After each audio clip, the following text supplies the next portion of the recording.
Hello and welcome to another episode of Workspace Invaders. My name's Grace from the Typeform community team, and I'm very happy to be back presenting another customer story.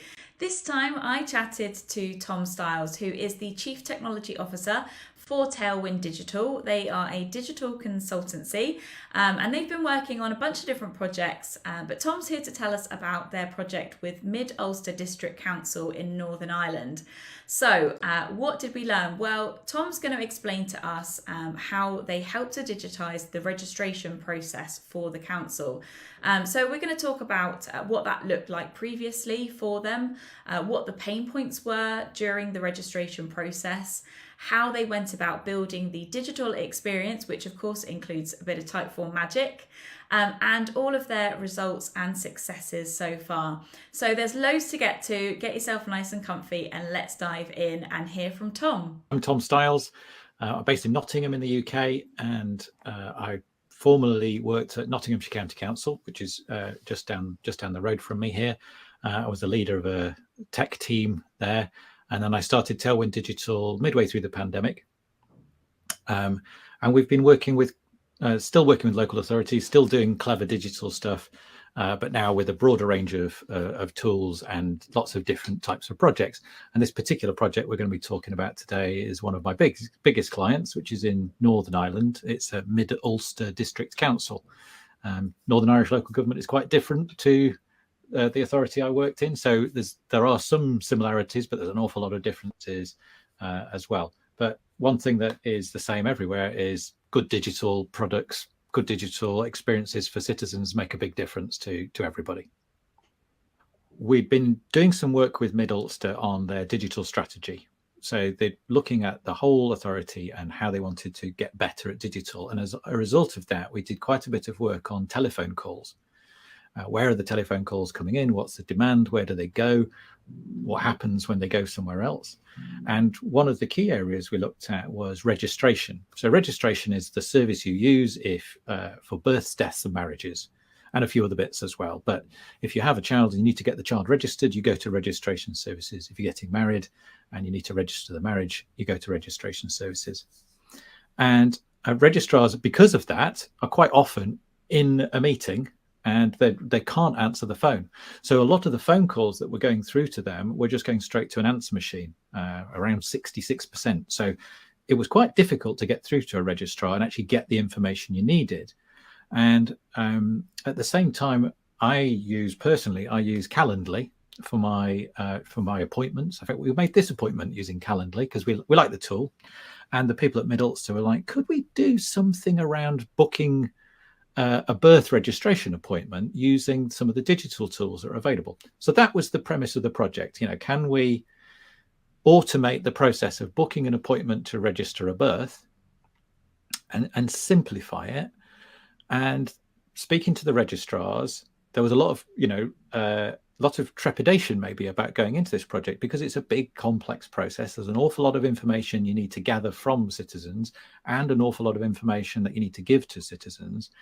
And everybody's family situation is different, and you need to capture different information and give different information depending on that different family circumstances, whether you're married, whether you're not, whether you're same-sex parents, or whether you've got twins, whether the child was born in Northern Ireland or not. All these sorts of different things have an impact, and the registrars knew how to deal with that over the phone. They knew how to give that information. And I guess the concern was, how can we build a digital solution that has got that same level of intelligence and understanding and provide citizens with a really good experience? So that was the goal. Good digital experience where they can give all the information, get all the information, and then book an appointment at the end of it. So they had the goal for the project and they knew that they wanted to use Calendly in some way. Next up, I wanted to find out how Typeform fit into all of this. We started off with the booking element. How do we do the booking element? And we recognized that when people made a booking, we also needed to get some information off them. So details about the birth, details about the parents, all that sort of stuff. And we looked at a couple of different booking products and Microsoft Bookings, and we also looked at Calendly. And both of them have got a similar challenge, which is they don't really gather a lot of information as you make a booking. You can do some basic stuff, but you can't really gather the depth that we wanted to gather, and you certainly can't build any intelligence into the form. And that was a challenge. So while we were exploring Calendly, I noticed that they'd got a variety of different integrations, one of which was with Typeform. And that's where we started to kind of really explore and see the potential for actually this could be not just capture some basic information. We could capture all of the information, which is previously been captured on a massive PDF downloadable form. And we could make a huge difference because instead of having to, fill in the PDF and attach it to the appointment, we could give somebody a really modern digital experience of filling in all of that data and allow them to book the appointment all in one go. So that was really the first point where we went, okay, let's have a look at Typeform. And quite quickly, we recognized that because of its model, so there's several things about the model which I think really fit well with local government and public sector generally. So one question per page, I think that's gives you so much flexibility in terms of your routing through a form. The fact that it's mobile first and works really, really well on a portrait handheld mobile phone, which is like we know from our stats that over 70% of users that come to our website, come to the Mid Ulster Council website, are on a mobile device. Yeah. So I think the council's impression was that when people were browsing the web, they were browsing it on a laptop or a desktop machine, and we were able to show with the stats, no, they're not. The vast majority, and that will only get more, are browsing your website on a phone or on an iPad or some sort of other device. So it needs to work there amazingly well first. Let's not worry about any of the other stuff that we need to do. So that ability to build, personalized journeys through a form, that ability to build a really good mobile first interface, those are the two things that we thought, actually we can do something really, really quite clever here. Once we started exploring it and we started prototyping it back with the team, that the eyes were lighting up and we could see, right, okay, there's so much potential for us actually to build something which is transformative here and a really good user experience as well. I think Typeform provides something that on the user interface front and on that personalized user journey front, it just kind of aces everything. I don't think there's anything that really comes close to it. There's obviously some weak points, and we'll talk about some of those, some problems we had to overcome. And it doesn't do everything, and it's not meant to do everything. But yeah, in terms of that, where did we start from? It was that, okay, it does Calendly, and now it does a really good user interface. Let's build from here. So great to hear that Typeform was able to collect that data to help them move along the registration process. We're going to jump back into the conversation now, and Tom shares what the process looked like before and what the pain points were for those involved. So this is how it was previously configured. This is the old journey from a user's point of view. So first off, you go to the website and you're looking for, where can I register the birth? What availability do they have? What do I need to do? What are the rules? What are the guidelines? For most people, this might be the first time they've ever had to do a sort of quite long-winded legal process since they were at school or since they'd passed their driving test. So in order to do that, they needed to get hold of the form. So they could either do that by requesting it over the phone, in which case we'd mail it out, or we'd give them instructions to download it. They could get it from a Northern Ireland website called NI Direct, or like I say, we'd mail it out. But then fill that in paper. It was or online as a PDF. Obviously, that's a really bad experience if your only digital device is a phone and you don't have a printer. Trying to fill in a PDF is bad. Also, it's a big form. There's loads of information we need to capture, and there's lots to read and understand. And not all of it is applicable to all people because it covers a lot of different ground. We then had to send in the form, either by email or mail, or they'd drop it off. And then we'd phone them back to arrange an appointment, or they would phone us and say, have you got my form? Why haven't you called me? And when probably we had called you, but it's hard to get through. And that was a problem. So we've got lots of problems. We've got different channels being used. Everybody has to read all of the instructions, even if they're not relevant, to understand what's going on. A lot of staff time taken up answering questions, both on phone and on email. The end-to-end process of, I would like to register the birth, to actually making the appointment, that could take days at a time when parents are stressed because they've just had a baby. This is not the easy time of your life. This is actually quite a stressful time anyway. Used a lot of paper. We missed a lot of phone calls, both incoming and outgoing, because of the answer machine, because registrars are busy people. And you'd phone people back and they just weren't available, or, they're feeding a baby. And changing appointments wasn't straightforward. So the ambition from all of that was that really where we'd like to get to is this, idyllic scene of the mother. This is not what parenthood's really like. Don't get fooled. But, I'm walking with the baby settled, and I've just got a moment to get my phone out and register the birth. And then, so the user's experience is good, slick, mobile, easy. And the registrar's experience is that the appointment arrives in the calendar. And most importantly, all of the data that was previously submitted on that PDF form comes through in an easy to understand email. So that's what we wanted to build. How hard could it be, right? So Tom and the team had plenty to get stuck into, and I think they've built a really elegant solution. Let's have a look at what it looks like now. The first thing that we've got here is we've built a little gateway into the Typeform, and we built this in Svelte. We like Svelte. It's a JavaScript framework like React or Vue, but it allows us to embed a little component onto the web page. And if I refresh the page, you might just see it opening up there. Basically, this box is a Svelte component. First thing we're doing is doing an address search. So we need good address data. And that's not something that's provided within Typeform. So we needed to do it ahead of the Typeform and then pass the address into Typeform using a URL.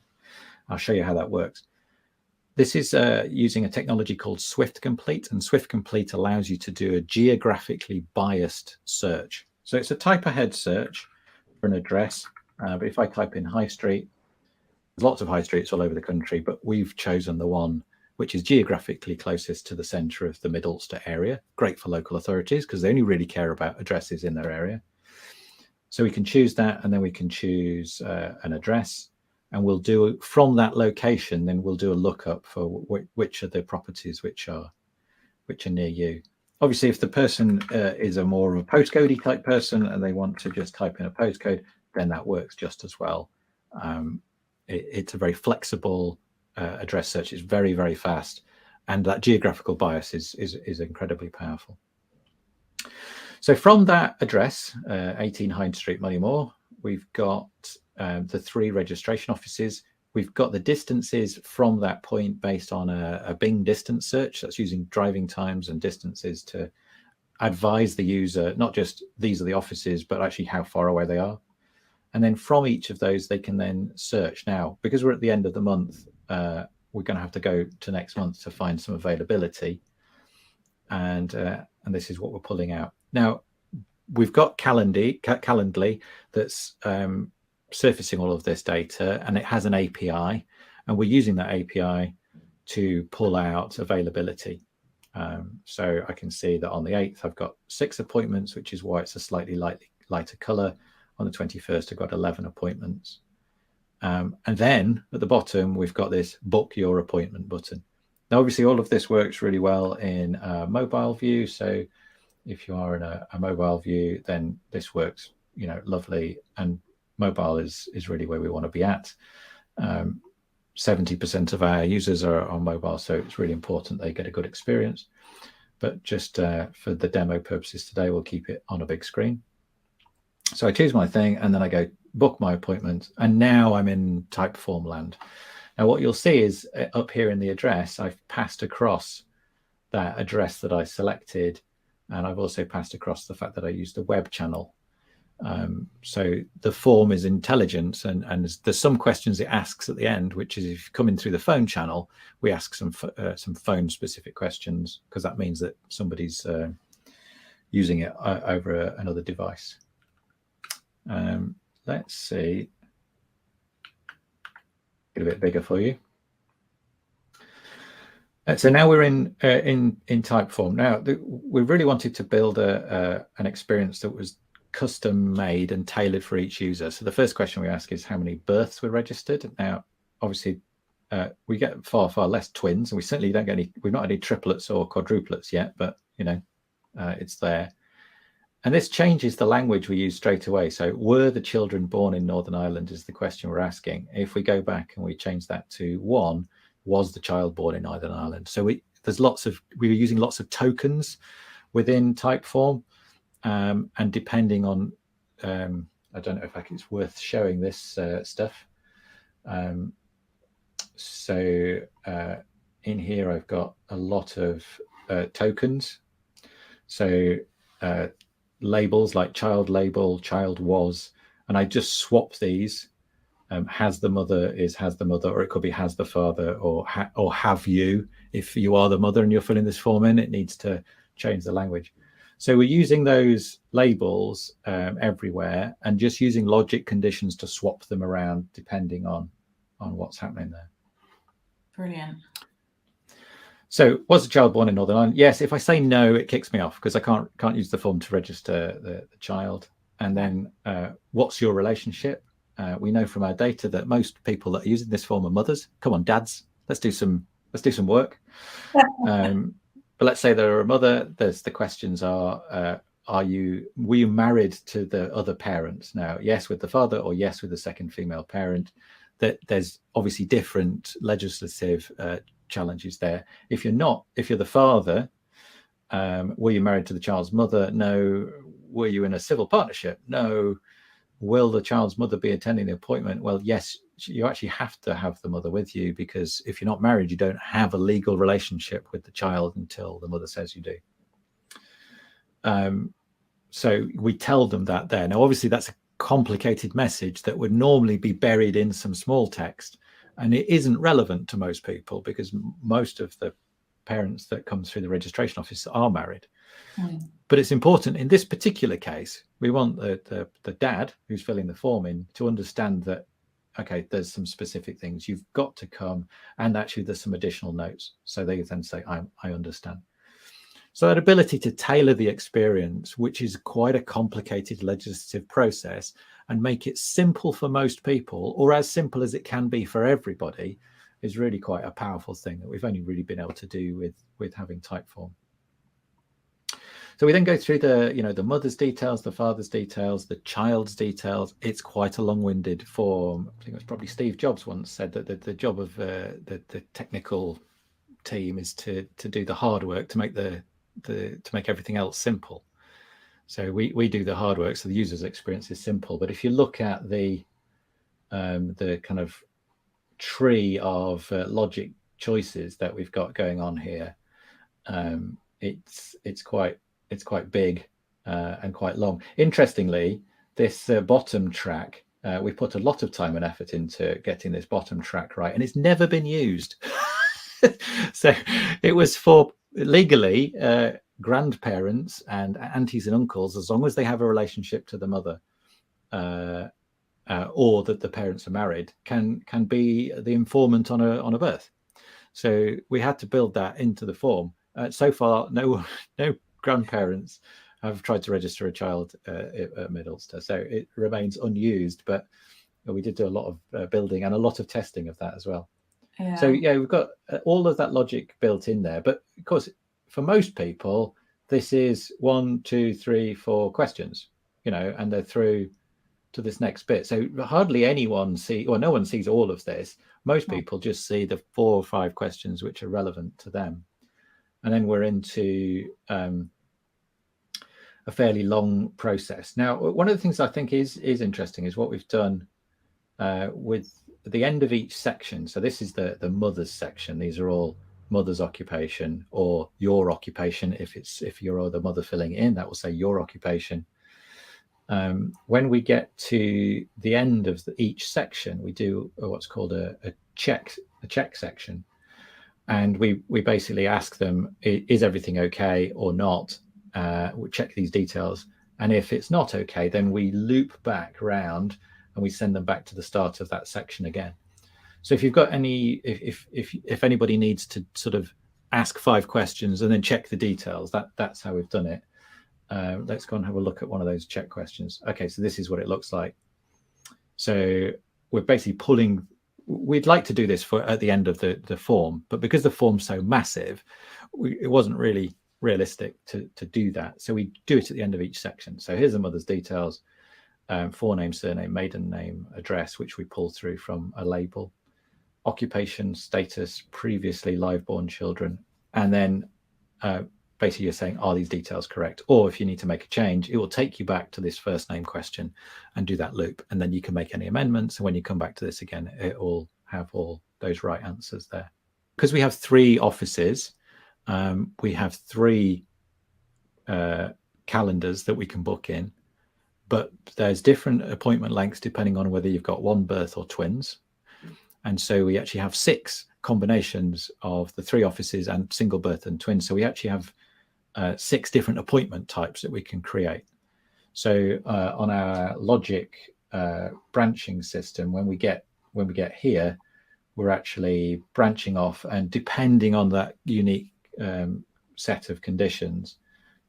So if this is, we've got the use 45 minutes is equal to false, and we want to use macrofelt, then it'll go and do that appointment. And if it's not, it'll be another one.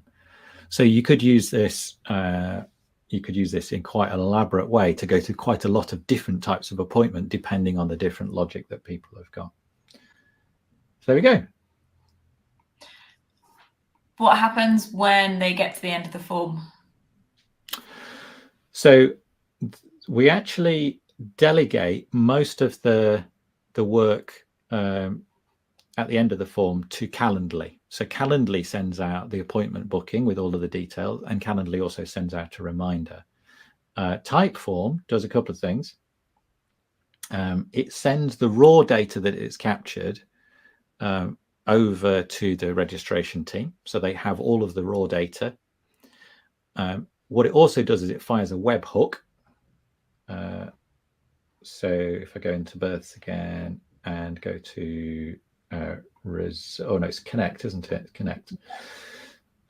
We've got webhooks, and in there we've got a webhook, which I won't show because it contains sensitive information.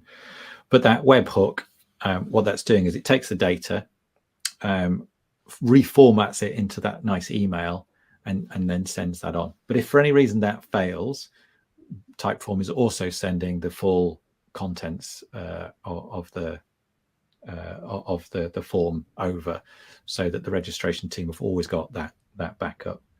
Pretty incredible, right? A really intricate form, lots of personalization, and they've really thought about the user experience. So I bet you're all as keen as I was to hear about the results.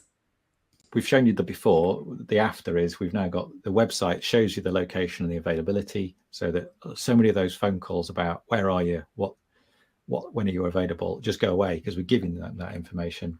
The form is online. It's only the relevant info, and it's only the rules that you need to see for your specific circumstance. And the appointment is part of the form, and all of the emails and SMSs get sent. Rearranging an appointment via Calendly, lovely, great experience. So now we've got all the channels are available, but actually 99% of people are using the online channel. So we've done channel shift without any campaigning or forcing people. We've just made the online channel as easy as possible. They only see the instructions they need. It takes very, very little staff time, if any. We can be end to end from deciding I want an appointment to actually having one in the diary in less than 15 minutes, which is great for busy parents. No paper involved, far, far fewer phone calls, and changing appointments is really easy. Now, the online experience was so popular that the NHS got involved, and the NHS obviously have a lot to do with new mothers when they're just looking after them after they've just become a family. And they now actually hand out a leaflet saying with register your birth, and it includes this QR code. And the QR code takes them to the Mid Ulster website, and they walk through that process. So we're actually getting 90, based on the Typeform data, we're getting 90% of forms being filled in on a mobile device, which is far higher than it was when we started off, because I think they started handing out these leaflets about 6 months in. And that meant that people were starting on a mobile because they were scanning the QR code. And if you're on a mobile, then why would you go on to anything else? There's just no need. So since this was in the first 6 months, we had nearly 1,000 responses. This is a fairly high volume local government service, but it might not seem it. 99.7% online, 90% on a mobile device, and 37% out of hours. So we're providing a service where previously we just weren't, because there was nothing there. 77% completed by the child's mother, and 52% of them completed in less than 10 minutes, with nearly 80% completed in less than 15 minutes. Now, obviously, on the other end of the scale, real life often gets in the way. So you might have set out to do your online form, and all of a sudden the punami happens, and you've got other things on your mind, and then the family come round and they're like cooing over the baby, and then you've got to prepare dinner. And then suddenly you get back to your form and find your session's expired. This is not the user experience we want to give anyone, and it's also not the experience that happens. So we had some crazy data. So 11 users took over an hour and a half to fill the form in. Now, at that point, I'm not thinking this is a Typeform usability issue. This is a real life got in the way sort of issue. And we had one user that started at 10 to 4 in the afternoon and finished at 10 to 10 the following day. So nearly 36 hours later. So it's had a massive difference. And in our registration, this is our reception. It's Melissa from the reception team there. She said, Tom, we weren't sure the phones were working correctly because we just weren't getting calls about registering births anymore. So that again, that channel shift from everything needing to be done online to everything needs to be done over the phone, and these guys being flat out answering those phone calls. So all of a sudden, it was no longer necessary, and they were just able to concentrate on all of their other work. And the registrars themselves love it because they are able to spend all of their time focusing on the customers in front of them, and they're not, they get back from a wedding and there used to be 8 answer machine messages, just the phone's been ringing off the hook while they're out, and now they get back and there's maybe 1, because so much of that load. The birth form that I've demoed here is one of a suite of forms we built. So we've also built forms for booking a marriage registration, and that one is actually answers a lot of the questions that people that have. I think there's like 8 different kick out points from that form where we don't just say no, we point them to the place they actually need to go, which depending on the circumstances is lots of different things. So again, where previously we were answering a lot of emails and answering a lot of phone calls and dealing with a lot of complex queries, now we say, come and book your appointment. And if actually booking your appointment isn't the thing that they need to do, they're guided towards the thing which they do need to do. And it doesn't generate work. And most importantly, it provides a much better experience for the customer, because they can self-serve in the middle of the night rather than having to schedule their interaction with the council around the council's opening hours. Just brilliant to see those results there. Really great to hear that the implementation of the digital form there was such a success for them. And the first time a Punani was mentioned on Workspace Invaders, I sort of hope it's the last. Before we wrapped up the conversation, I asked Tom if he had any advice or learnings that he would like to share with us. So I think with any digital project, you find out a lot more after something's gone live than you do during any sort of test. Doesn't matter how good your testing, doesn't matter how good your QA team is. Put it in front of real users and they'll find things that just don't work. So we probably did 40% of the improvements and tweaks to the form after it had gone live. And the data that you get from Typeform was a great driver for that. So you could see where people were dropping off and you could fix those questions that, or do we need to reword this? We could see that we weren't necessarily getting people to fill in their full name with all of the correct accents. And there's a lot of people in Northern Ireland that have got accents either because their English isn't their regular language, or a lot of the Irish names have got accents on them, but they weren't necessarily typing them in. So we actually changed those questions because we could see the data. So that was the first thing is, don't assume the live date is the end of the project. If anything, it's about 50% of the way through the project. And really, you want to make sure you've got enough budget and enough, capacity and resource left to do that learning. We probably put the form live, even though we knew it wasn't 100% right, but we didn't know why it wasn't 100% right, because we had that learning from previous projects. And so just getting it out and then looking at the data, and Typeform's got a great way of looking at the data. So that was really good.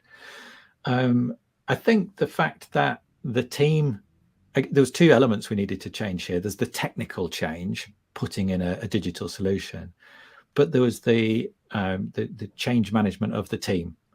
And because the team had been so involved in the design of the form, they felt so much more confident recommending it to their citizens. They really felt precious and protective of the service they were offering to citizens.